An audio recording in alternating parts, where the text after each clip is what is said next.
Hello, everyone. My name is Victor. I am the occult technician, and this is Mind War, episode 6. Thank you all for joining me. We're going to catch up where we left off in a book titled Mind War by Dr. Michael Aguino. Mind War was written as a strategy to achieve peace on a global scale. Our goal in Mind War is to avoid physical war. We are taking the tactics of Mind War and we are implementing and applying those tactics to our personal lives to overcome some of the difficulties that we may find ourselves in. The purpose of Mind War, the main goal, the finish line, if you will, is to achieve what is called the Aristos, which is the best possible scenario for our given situation. We may not be able to change the current situation that we find ourselves in, but we can do our very best to change the scenario, to improve the scenario, to make a scenario that works for us, one that brings about positive changes for us, growth, healing, which will ultimately result in us having the ability to change our situation. Where we left off was the beginning of talking about liminal and subliminal operations in Mind War. And folks, I think you're really going to enjoy where we're going now. We're going to start on page 88. We left off talking about the different mind control attempts pre-Mind War. And we're going to look into some of those right now. I know many of you have heard about what we're about to discuss, but we may look at it from a different viewpoint here. Number 1, MK Delta, MK Ultra, and MK Search. The CIA's and Defense Department's mind control experiments of the 1950s through the 1970s were an effort to achieve liminal, involuntary psi control through drugs and other invasive means, which in the case of drugs resulted only in confusion and disruption of the human brain's neurological functions. This series of programs completely missed the point that thoughts are the manifestation of mental cohesion, not disintegration, which, since it harms the subject, is impermissible in Mind War. Oh, interesting.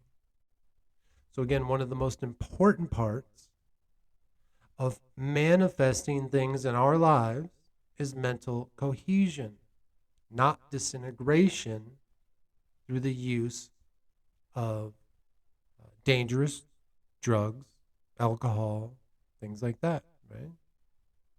Now, as we know, in my series, My Magical Year, in the things that I talk about, what I call the 3 M's, mushrooms, meditation, magic, I do promote using low-dose psilocybin, aka magic mushrooms, in combination with the Gateway Experience tapes.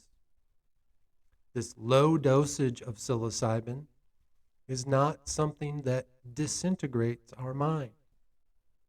In fact, I believe that it creates improved mental cohesion, increasing your manifestation powers. Number 2, Project Stargate and ESP. Beginning in 1973, first the CIA, then the NSA, and finally the DoD embarked upon a $20 million series of ESP experiments together with the Stanford Research Institute. Originally titled Project Scanate, in 1955, it was retitled Project Stargate. Interesting. Stargate attempted remote viewing experiments, which failed due to the simple fact that the transmission of visual information to the brain does not occur outside of the visible electromagnetic spectrum, approximately 70 to 790 terahertz. It is impossible for the electromagnetic spectrum waves in this range to survive coherently through atmospheric interference at the extensive distances proposed by the Stanford Research Institute. Moreover, the electrical impulses within the brain are far too weak even to escape the skull, much less travel any distance beyond it.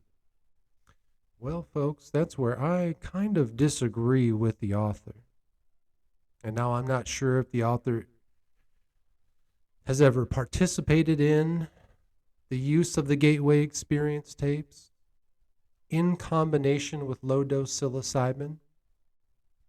But through those tapes, at some of the times when I was working my hardest with those tapes, spending consecutive days listening to the tapes, preparing myself for each individual session, I absolutely achieved remote viewing experiences. They were amazing, magical. I really find a loss of words for what it felt like. But it truly was amazing.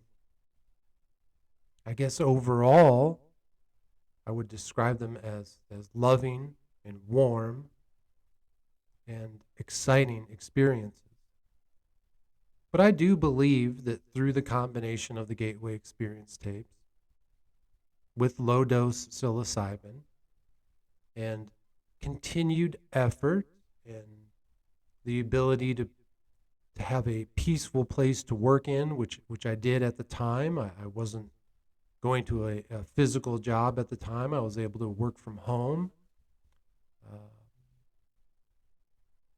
I had some very amazing experiences, and remote viewing was one of them. And having done it several times, I can now go back to those tapes and very quickly kind of prepare myself to go back into those situations. So again, it's difficult to it's difficult to prove that any of that happened.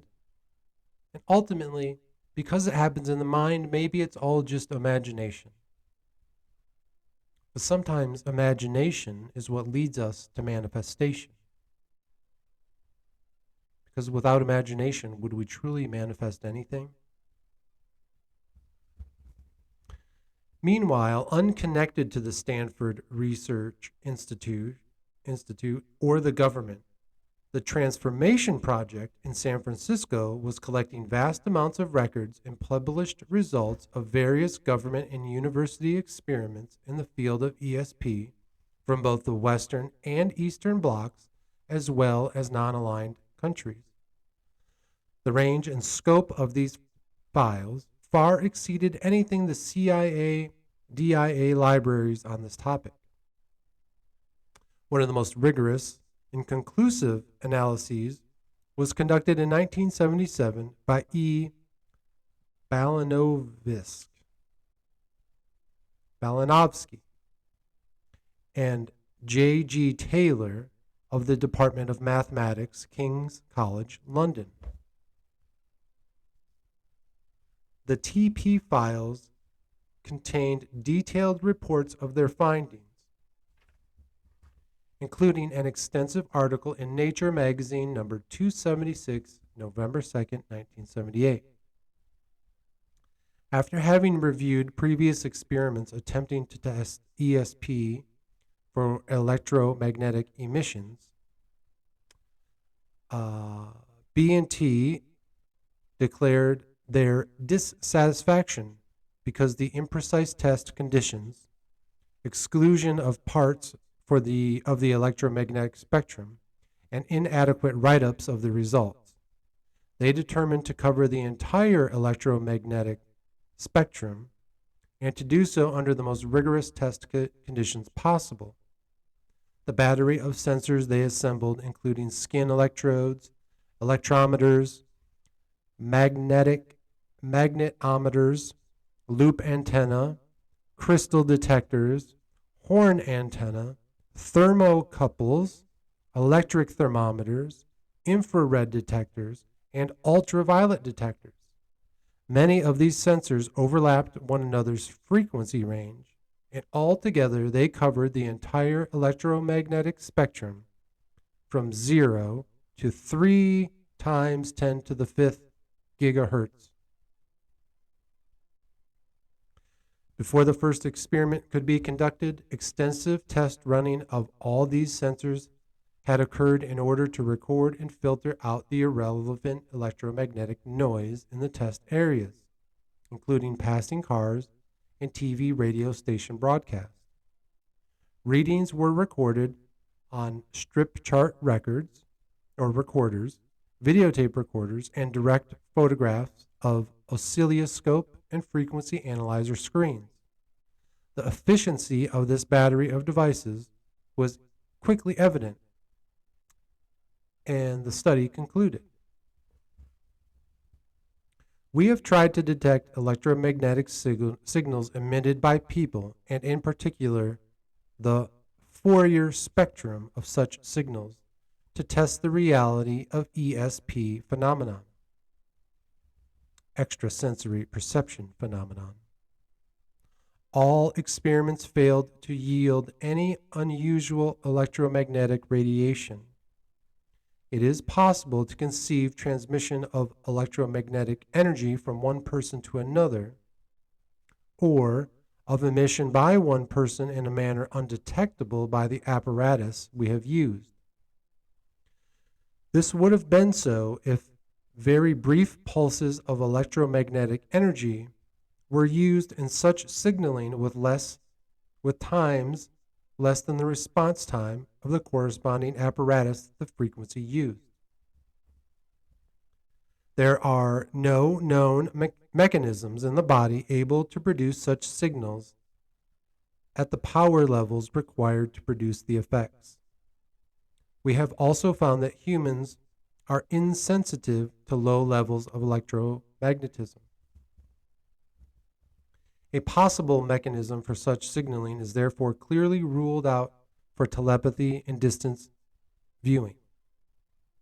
The electromagnetic levels emitted to achieve mental bending in the microwave range to achieve the desired focusing are joules, and there is no known mechanism in the body to achieve a peak power output of GW. It is difficult to suppose that this would be possible without severe tissue damage. So the scientists running these tests seem to be relying on currently known electromagnetic fields as the pathways for which things like remote viewing are possible. Now, I am not a scientist in these fields, so I can only say from my own experiences that, again, what I have felt, what I've experienced through the use of the Gateway Experience tapes, along with low-dose psilocybin, again, it feels like a waking dream in a way. I definitely know that it is my imagination that is being used, empowering many of these experiences. But just because it is something that I am imagining or dreaming in my mind doesn't mean that it's not real. I have had experiences where it feels like I was able to, outside of my physical body, my spirit or my soul was able to travel, was able to leave my physical body in an out-of-body experience and astral travel to other places. Not necessarily physical places on the planet today, although I have experienced that. Often, I guess the best way to describe it, and although this may be a little fanciful, I describe it as the abyss, simply darkness, the darkness that maybe lies outside of our universe. Now, many people would think, that's scary. I don't want to experience darkness. I don't want to leave this universe and leave my body. But I promise if you do, if you take the time to work through the tapes and you dedicate yourselves to it, it is an amazing feeling. It's amazing.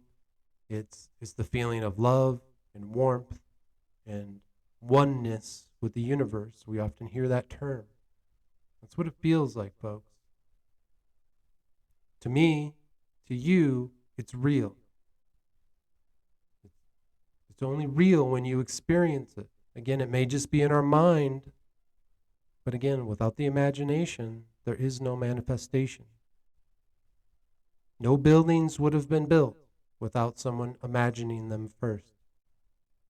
The automobile, the airplane, the factories, science as we know it. Without imagining those things, none of it would have been possible. Summarily, the human brain can by itself neither send nor receive the stuff of which specific thoughts are made, save through the media of the physical senses.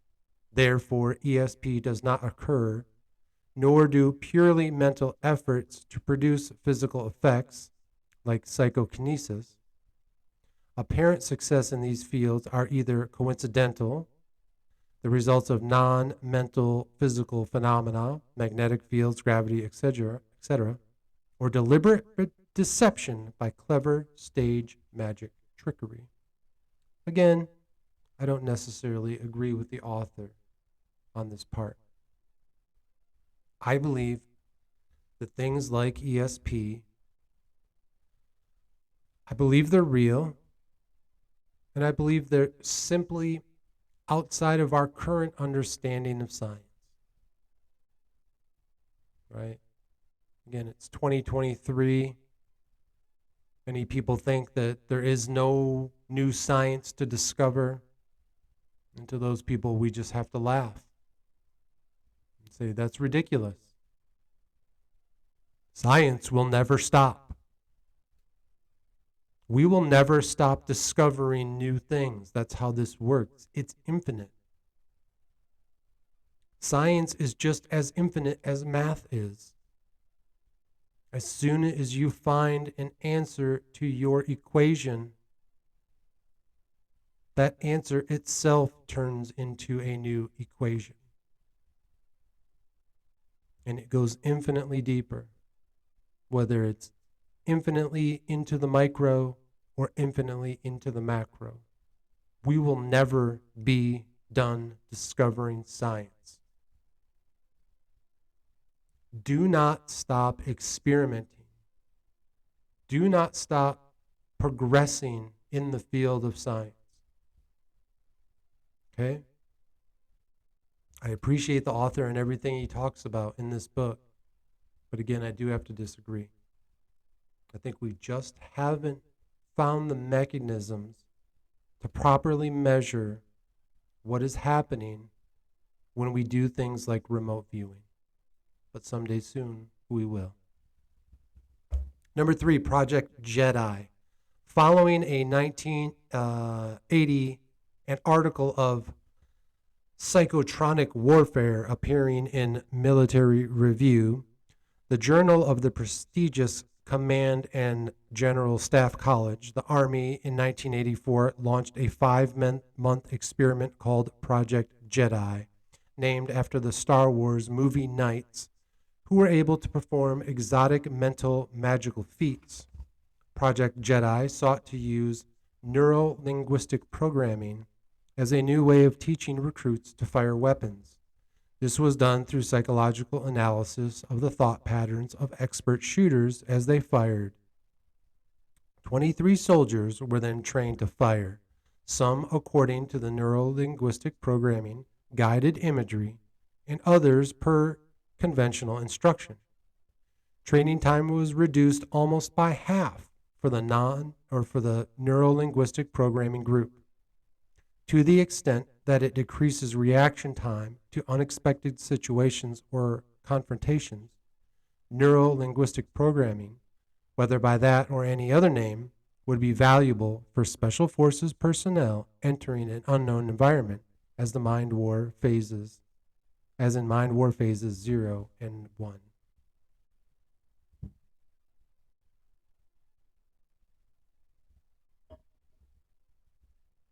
So that's a pretty amazing revelation there, that through the use of neuro-linguistic programming, these soldiers, these recruits, were able to learn the basics of firing their weapons and hitting their targets in half the amount of time as conventional learning processes. That should be truly examined. Again, we just got done talking about never stop experimenting.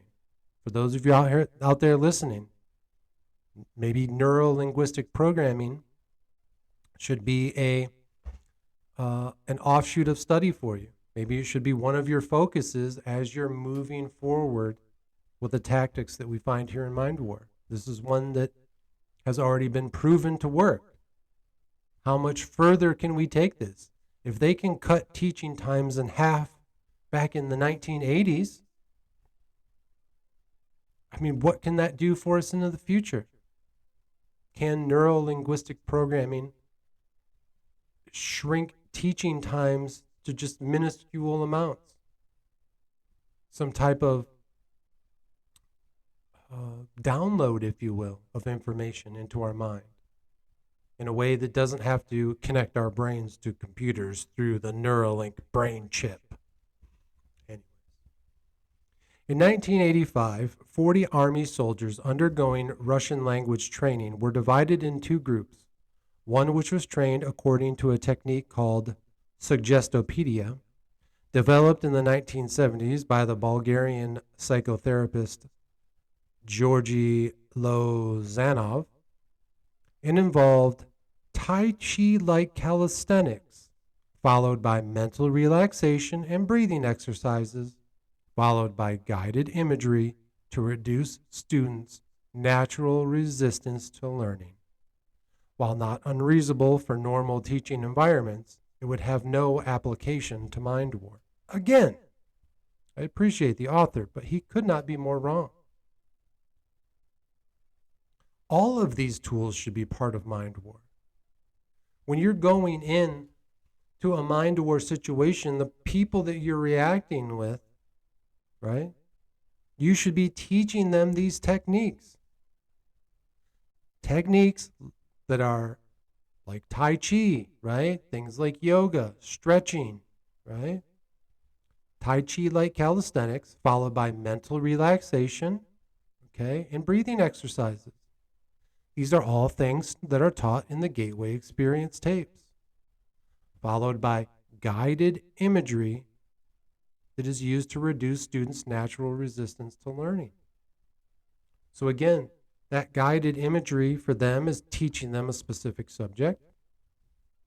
For us, for the things that I've done throughout my work, is when I get done with the Gateway Experience tapes, as you've seen through my art, that is when I go and start to practice magic.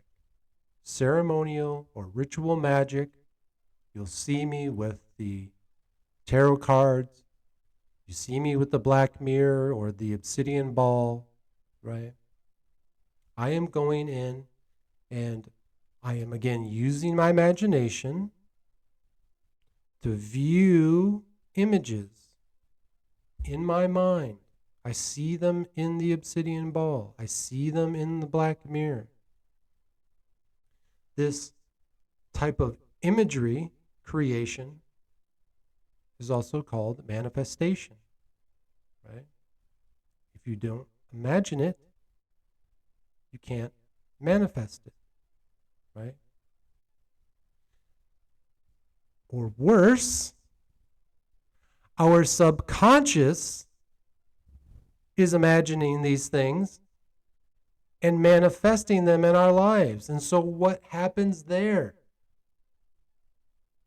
Our subconscious is constantly focused on the negatives in our lives.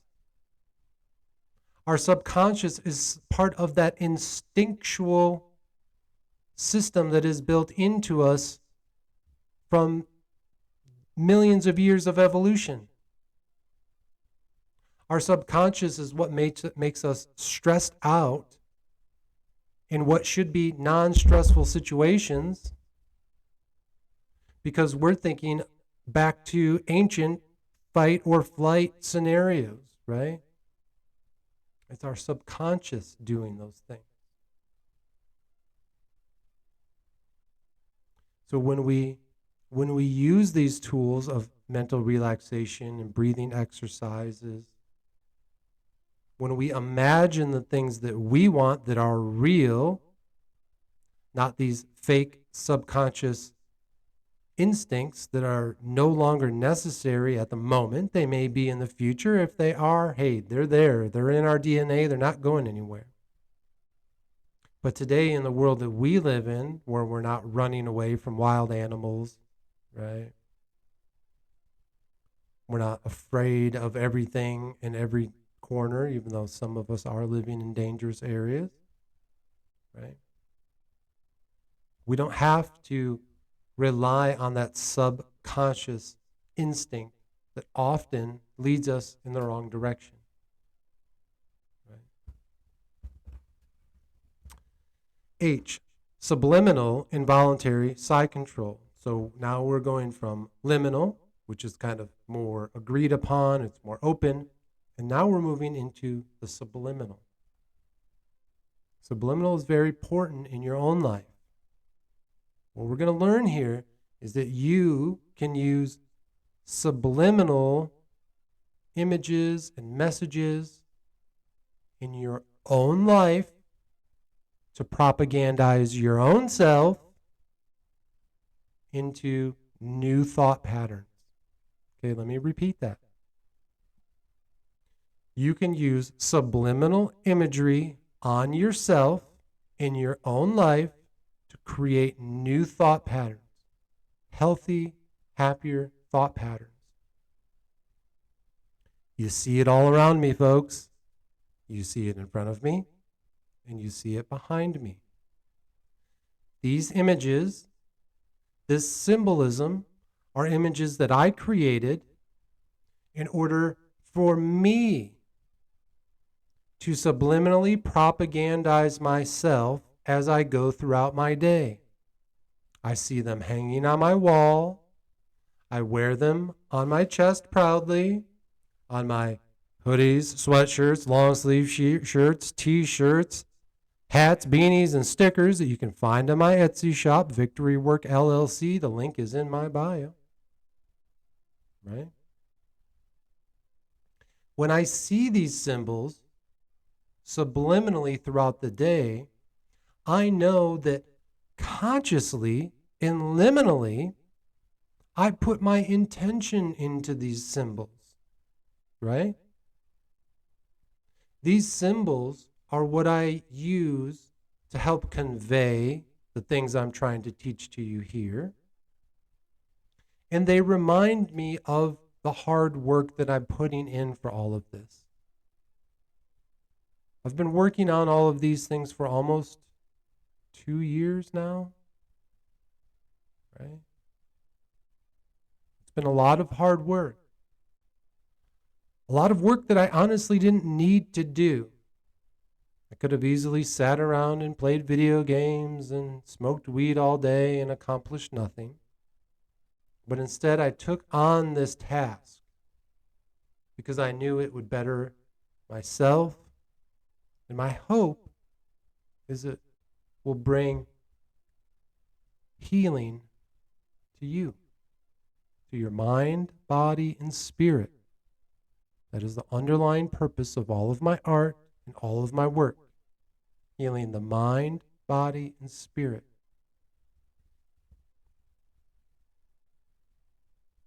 And we can do that subliminally through our own art and putting our intentions into our logos.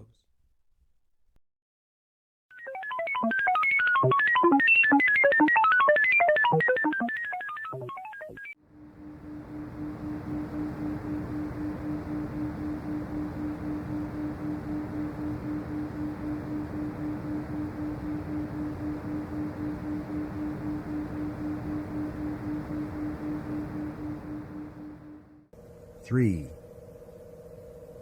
two, one. Wake up, open your eyes. Subliminal control encompasses the entire spectrum of external influences upon the natural process of human thought, awareness, alertness, and disposition. These influences are both naturally and artificially adjusted to maximize the subject's inclination to receive and positively respond to both. Mind war liminal control, which relies upon conscious sensory transmission and reception, may be supplemented by subliminal control techniques, addressing non-conscious receptors of a target actor's mind and body. Here the objective is not to do bodily or mental damage, but rather to incline the target to be more receptive to liminal control.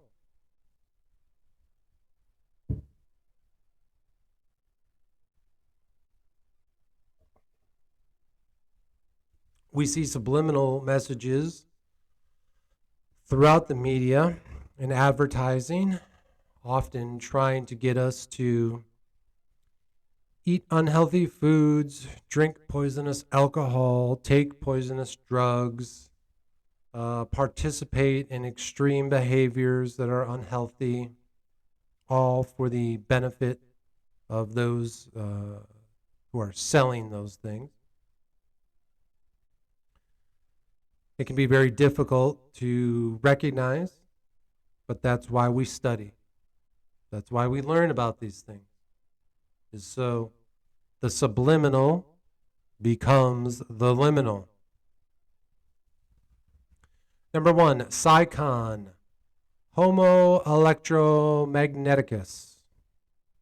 Along with all other matter energy displacements in the material universe, the human body is a complex electromagnetic machine, including its thought processes. Humans, of course, don't normally think of themselves as machines, but as conscious, unique beings. This casts humanity in not a physical, but a metaphysical image, and explains both the basis for and the attraction of religions. In the 1980s breakthrough, research in the electromagnetic constitution of man began to emerge. Dr. Robert O. Becker, an orthopedic surgeon whose curiosity had been aroused by the regenerative powers of certain animals, he set out to identify and explore the link between electromagnetism and living tissue. In doing so, he sought out relevant discoveries by fellow scientists. Francis Ivanov, a pharmacologist and anthropologist at the two universities in San Francisco, made a statistical survey of the brain case volume of all known Paleolithic human skulls and correlated the increase with the magnetic field strength and major advances in human culture during the same period. Ivanov found bursts of brain size evolution at about 380 to 340,000 years ago, and again at 55 to 30,000 years ago. Both periods correspond to major ice ages, the Mindel and Worm, and they were also eras when great cultural advances were made. The widespread domestication of fire by Homo erectus in the early Mendel, and the appearance of Homo sapiens, the Cro-Magnon peoples, and gradual decline of Neanderthals, Homo sapiens, during the Worm Two other glaciations in the same time period, the Gans, circa 1,200,000 to 1,050,000 years ago, and the Riss, circa 150 to 100,000 years ago, don't call forth such obvious advances in human evolution. They also differed from the other two in that the average geomagnetic field intensity was much lower. Okay, so Ivanov discovered that there's basically four major ice ages, and two of them saw major advancements in human mental capacity and the evolutionary process. And those two ice ages were partnered with very high electromagnetic field intensity. Whereas these other two ice ages that didn't result in such leaps in our evolutionary process, those had a much lower geomagnetic field of intensity. Again, I'm not a scientist in those areas, but this might be something great to explore for those of you who are listening who want to dig deeper into specific areas, maybe understanding and researching the role of the electromagnetism in our evolutionary process. It could be really interesting if we saw experiments where maybe a group of people were exposed to higher levels of electromagnetism while being taught a specific subject or specific task or something like that, right? Along with a group who was exposed to lower doses of electromagnetic spectrum, right? Again, it'd be interesting to see what the results are. Ivanov has proposed a direct link from the magnetic field through the growth hormone regulator pathways in the brain to account for the sharp evolutionary gains. He suggests that part of the hippocampus, a section of the brain's temporal lobe, acts as a transducer for electromagnetic energy. A part of the hippocampus called Amon's horn, an arch with one-way nerve traffic directed by a strong current flow, may read out variations in the field strength, feeding them by a bundle of well-documented pathways called the fornix to the hypothalamus and thence to the anterior pituitary, where growth hormone is produced. It's known that larger amounts of this hormone in pregnancy increase the size of the cerebral cortex and the number of its nerve cells and the offspring as compared with other parts of the brain. Ivanov also notes that the hippocampus and its connections to the hypothalamus are among the parts of the brain that are much larger in humans than in other primates. The idea gains further support from the fact that neural activity in the hippocampus increases with electrical stimulation and reaches a maximum of 10 to the negative 15th CPS at or slightly above the dominant micro pulsation frequency of today's field. Okay, so again, that was Dr. Robert O. Becker. There's a book called The Body Electric, Electromagnetism and the Foundation of Life, if you want to do more research there. Becker also came across evidence from both his own and others' research that certain kinds of electromagnetic radiation can either generate or accelerate damage to living organisms. He cited the instance of the Russian researcher Yuri Koledov, who found areas of cell death in the brain of rabbits after subjecting them to 100 to 200 Gauss magnetic fields. The fields were found to have activated stress hormones within the rabbits, but in a way that the rabbits could not consciously sense any stress. In 1969, Becker was one of the scientists asked by the United States Navy to review possible side effects from Project Sanjuin, the extremely low frequency transmitter the Navy intended to build in Wisconsin to communicate with nuclear submarines.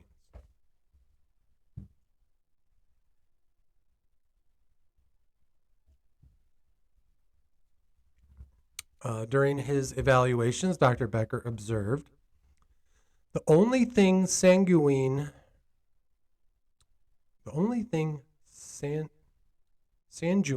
we found was the name. The antenna would produce an electromagnetic field 1 million times weaker than that of a 765 kilovolt power line. It was to broadcast at 45 to 70 hertz, frequencies close enough to the Earth's micropulsations that living things are very sensitive to them. Similar fields had been shown to rise human blood triglyceride levels, often a harbinger of stroke, heart attack, or arteriosclerosis, and change blood pressure and brain patterns in experimental animals. The generalized stress response, desynchronized biocycles, and interference with cellular metabolism and growth processes were also distinct possibilities. So, folks, again, I am not a scientist in these manners, in these different fields, but I do hear quite a bit on the internet about all the different electromagnetic fields that modern humans are subjected to, things like electricity, our microwaves, our Wi-Fi, 5G, radio waves, all the different spectrums that are being transmitted throughout our environment. And it sounds here like they've already proven that different electromagnetic spectrums can play a role in our physiology and not necessarily always do damage, as we saw over here, that this increase in electromagnetic waves was actually a harbinger, was a way for us to have increased levels of evolution, giant steps in our evolution at times. But it can also cause damage, as we saw here, where it can produce stress hormones without us actually feeling stress, and that's not good. We know that those stress hormones are very dangerous for our bodies when they're produced for long periods of time. It's one thing to be stressed out once in a while, right? Stress can be a motivator sometimes, but to have it for long periods of time we know is damaging. The essence of the danger posed by electromagnetic radiation to living organisms is that electromagnetic frequency radiation of 30 to 100 hertz appears to interfere with the body's normal biological cycles. Results may include a continuous condition of mild stress throughout the organism, often triggering its various immune and disease-fighting systems. As the body adapts to the ongoing presence of these systems, their combative effect on serious infections and diseases is lessened. Electromagnetic radiation can also cause damage in strains of bacteria, enhancing their growth and resistance to antibiotics. Other experiments examined by Becker yielded implications that microwave exposure can cause decreased energy levels in the brain by inhibiting electron transport chain function in brain mitochondria. Even very weak electromagnetic fields, such as that produced by a TV set 60 feet away, can both accelerate and decrease human reaction time. A statistical study of suicide events in the vicinity of overhead high voltage power lines revealed that magnetic fields average 22 times higher at suicide addresses and that areas with the strongest fields contained 40 times more fatal locations. Animals exposed to electromagnetic radiation undergo a variety of blood changes, such as a decline in red cell count and hemoglobin concentration, hence oxygen capacity. Electromagnetic radiation of the sort received by many people in home environments may reduce the strength of electromagnetic impulses governing contraction of the heart muscles by as much as 50%. That is amazing. That's what I was just talking about, folks. But the electromagnetic radiation that we experience just throughout our daily life, we're saying here that it may negatively affect our heart muscle contractions by almost 50%. That's not good. Another perfect area of study for those of you out there who are listening. Right? There is an increasing body of evidence that cell division-related diseases such as cancer are aggravated by electromagnetic radiation. Improperly or inadequately shielded video terminals may be a factor in the extremely high numbers of women computer operators experiencing miscarriages, stillbirths, and birth defects. In 1885, when humans' exposure to electromagnetic radiation was considerably less than in the information age of 2012, Becker summarized his findings.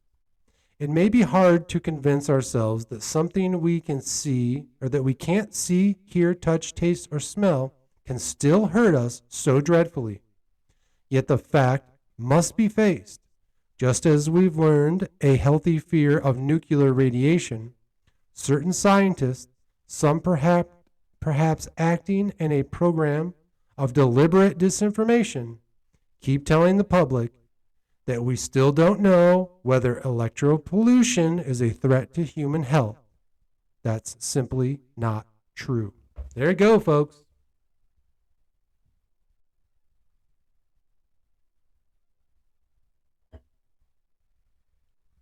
This is another part of Mind War. This is another part of the propaganda and the psychological operations that we find ourselves on a daily basis. The lies, disinformation, misinformation that is fed to us by very corrupt, very greedy corporations, institutions, organizations, systems. They got to make that money.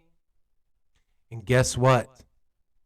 We are often the ones who demand the comforts. We demand these things in our lives. We demand these devices that are producing these electromagnetic fields and radiation that are causing us all kinds of trouble. We'll see where this goes, folks.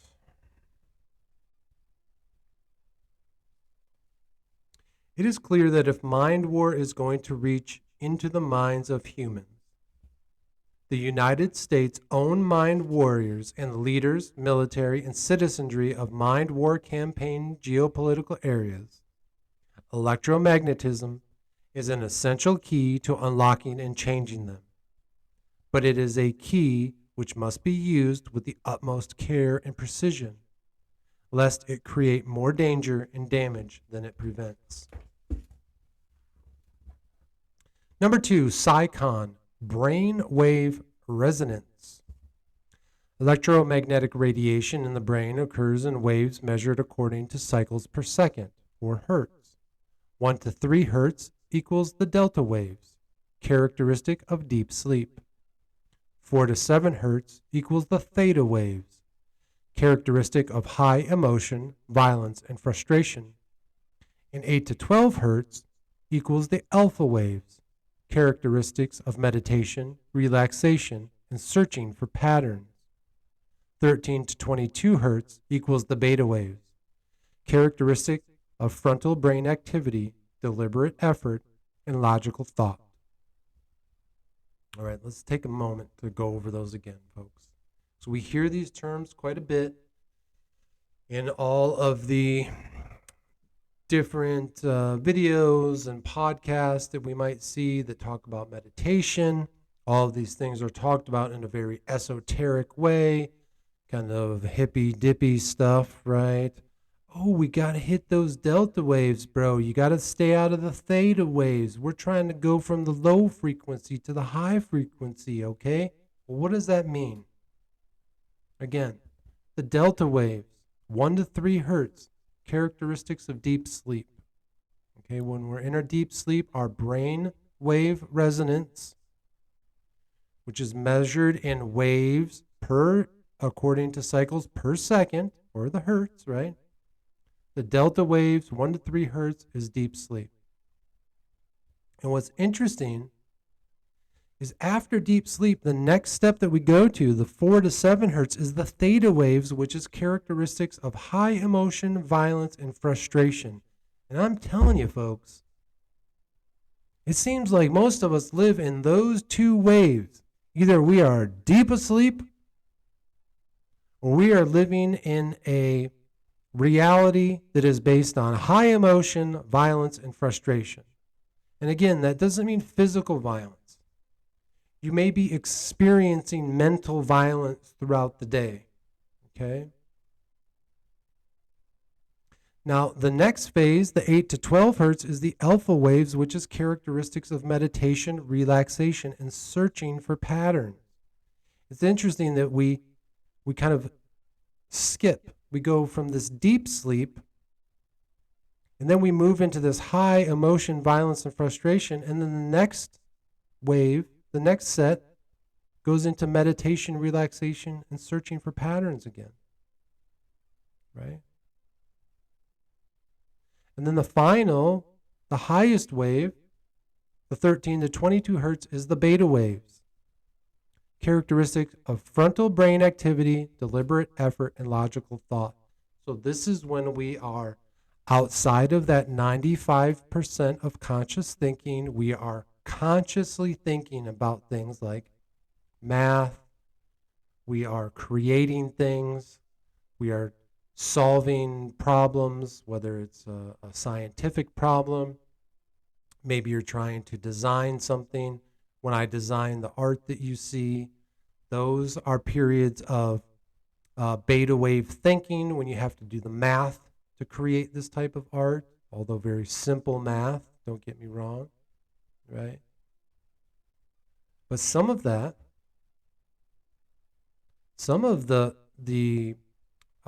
brainwave resonance that I had to be in to create these symbols was the alpha waves, the meditative and relaxation state, where I was searching for patterns. Okay? These symbols that you see here, these things came to me. It was a conscious way of allowing these things to be created in my mind, right? And that was through those alpha waves in a meditative state where I was searching for patterns. Concerning the electromagnetic spectrum, the principle of resonance is, number one, a vibration of large amplitude in a mechanical or electrical system caused by a relatively small periodic stimulus of the same or nearly the same period as the natural vibration period of the system. Number two, the intensification and enriching of a musical tone by supplementary vibration that is either sympathetically or mechanically induced. Brain waves are subject to the principle of resonance. Energy waves reaching the brain through any medium, eyes, ears, or flesh, will tend to induce the brain waves to cycle at the same wavelength. A common example of visual resonance is the seizures that some people experience when exposed to the light flickering at 10 hertz.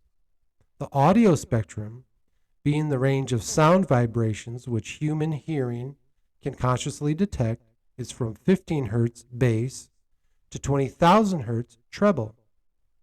The infrasonic range, 10 to 15 hertz, is too low to be consciously detected but is nonetheless capable of inducing resonance in the brain.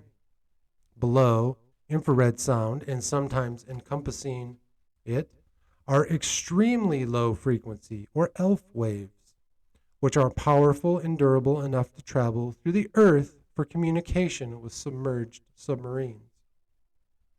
So again, real quick, we're just talking about the different sensory, the physical senses that we have, picking up and reacting to different electromagnetic waves. Brainwave resonance is significant for subliminal control in both passive and active contexts. Passively, a human interactive environment may be permeated with electromagnetic spectrum waves at one or more of the brainwave resonance ranges, inclining those within it to their induced characteristics without their conscious awareness, attempting a relaxed, pleasant, cooperative discussion of a mutual problem is more possible in an alpha brainwave resonance than in a non-brainwave resonance one, and much more possible than in the beta one. Trying to accomplish anything complex or creative immersed in delta is exhausting and fruitless. Okay? He's saying that you will be more successful communicating and solving issues in the alpha waves, which is meditation, relaxation, and searching for patterns. You'll be much more successful than you will in the theta waves, which are high emotion, violence, and frustration. And you'll be much more successful than the delta waves, which is characteristics of deep sleep. So basically trying to solve issues when you're exhausted. It ain't going to work. We've all tried it. It fails every time. This being the case, it is remarkable how much human interactivity occurs in complete ignorance and disregard to brain wave resonance conditions. Mind warriors should routinely sample any environment in which they intend to work to detect negative brain wave resonance so that it may be neutralized or replaced with positive brain wave resonance. When neutralization or replacement is not possible, the mind war interaction should be moved to a different, more supportive location.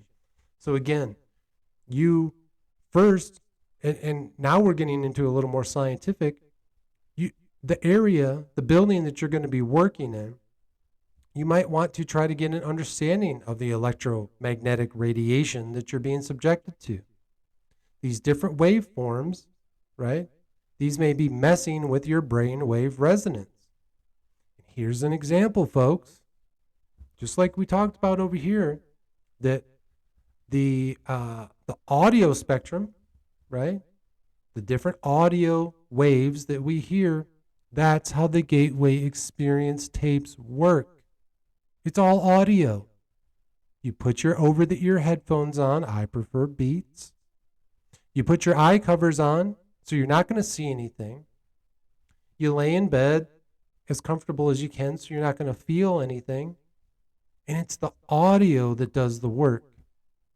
So what we're saying here is if you are going to have a discussion to try to come up and just, come up with a solution to a given problem, you don't want to do it in an office where there's overhead, fluorescent lights that are humming the whole time, and they're flickering, and the air conditioning is rumbling, right?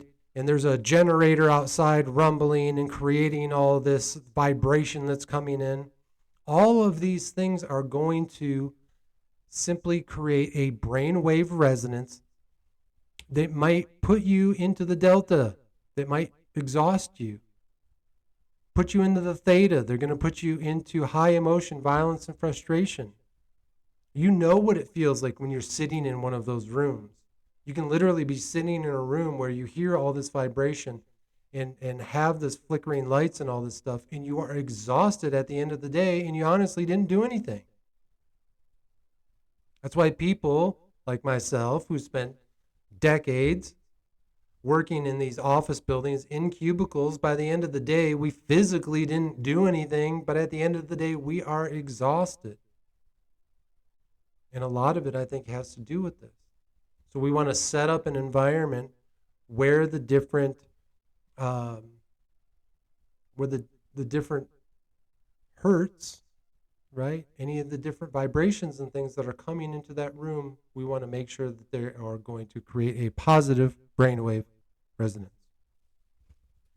Active employment of brainwave resonance utilizes frequency generators to project desired brainwave resonance into a mind war operational environment to adjust the emotions and awareness of all individuals therein. Such generators may be strategic satellite-based platforms which transmit brainwave resonance both directly and through intrusion into existing localized electronic media systems. Brainwave resonance can, for instance, be inserted into the internet to be passively and indetectably, absent such sensors, received and radiated by any accessing device from television station to desktop computer or cellular telephone. What we're talking about here is that positive brainwave resonance can be achieved through frequencies projected through the internet, folks, subliminally. We don't see it. We are not conscious of it. But these frequencies can be put into, like I said before, movies, television, video games, music.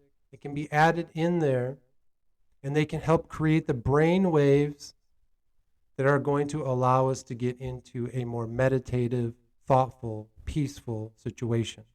It's simple. You go into a spa and they're playing beautiful music. There's a nice kind of humming noise coming somewhere. It's a frequency that feels good to you, and it's welcoming and warm, right? Versus, like I said, going into a sterile, institutional, flickering light, kind of awful environment. One or more controlled level mind warriors may carry personal brainwave resonance generators to influence just their immediate surroundings. Depending upon the circumstances, this may be done either overtly or covertly.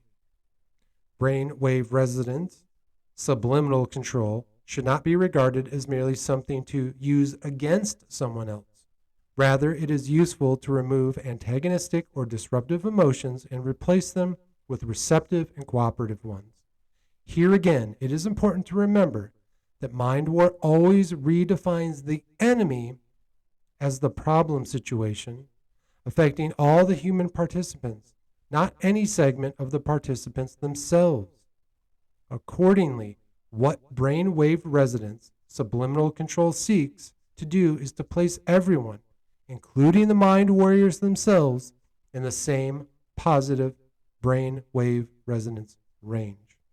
Again, it's much nicer to go into a beautiful spa with warm, quiet music playing, beautiful frequencies playing that elevate your spirit, help calm you into a meditative state, than it is to go into an office building or some type of construction site or something where the energy waves, the frequencies that you're feeling from the generators, from the lights, from the equipment that might be running is very disruptive, right? Just picture those. Which situation are you going to want to go in to have this meeting and work together to come up with solutions? It is well that this is so, because it would be next to impossible to shield anyone within a brain wave resonance subliminal control environment to its effects. The infrasonic electromagnetic spectrum ranges travel through almost any substance and enter the human body merely by encountering any of its surfaces. Frequency cancellation earphones might affect brain wave resonance entering through the hearing anatomy, but would offer no protection whatever to the body's entire skin surface. Summarily, all mind war planning and operations should be carried out within the brain wave resonance controlled environments, which requires first their detection and then, as appropriate, their adjustment. All right, folks. Whew, we are going to leave it at that. Okay? The importance of the frequencies around us. This isn't esoteric, hippy-dippy mumbo-jumbo. It's very simple. Look at the lights that are around you. Are they these awful fluorescent lights that are flickering and humming, right? Personally, myself, my refrigerator hums super loud when it's cooling. When my house is quiet and I'm trying to focus on reading or art or something like that, if I consciously hear the humming of the refrigerator, it drives me crazy and I cannot focus on what I'm doing. That is an example of an electromagnetic frequency that is negatively affecting us and putting us into a negative brainwave resonance, right? Now, once the refrigerator hits the correct temperature and the engine shuts off, there's no more humming and all that stuff, right? Most of the lights that I have in my home are pretty soft and gentle. A lot of the times I don't even have lights on. I just rely on the natural light around me. And that, again, reduces this electromagnetic field that may be getting us into a situation where we're exhausted or feeling upset, right? And moves us and allows us to get into this meditative state, along with things like the gateway experience, when you're consciously and purposely putting headphones on and listening to specific frequencies that you know are positive and calming and get you into this meditative state that allow you to consciously evaluate your situation clearly, honestly, truthfully, so you can achieve the Aristos, the best possible scenario for your given situation.